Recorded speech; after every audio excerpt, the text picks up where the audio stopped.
Во селото Пантелеј Кочанско во манастирскиот комплекс се наоѓаат две цркви, од кои малата е посветена на Света Богородица, а поголемата на Свети Пантелеймон.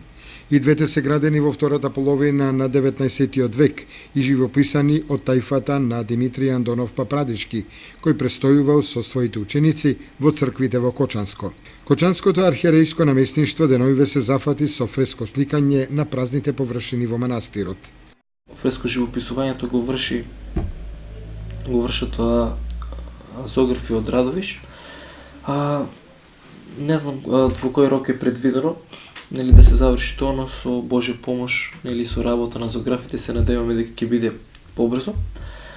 Ќе искористам приликата да ги покарам сите оние верници кои што сакаат да речеме да дадат свој придонес во фреско живописувањето, да достават еден историски трак, еден историски белег на таа црква, дека доколку се заинтересирани да дадат свој придонес со одредена фреска со која тие сакаат да биде живописана, нека ни се обратат овде во на свештенството во храмот посветен на великомаченик Ѓорги во Кочани или на свештеникот кој што е заложен за манастирот, да се со цел манастирот да го добие изгледот кој што го заслужува.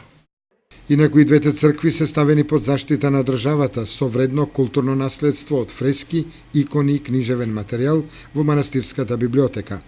Обновата и изградбата на конаците во манастирскиот комплекс придонесуваат овој манастир да биде посетуван од голем број на гости и туристи, кои во последниве неколку години придонесуваат и за развој на манастирскиот туризам.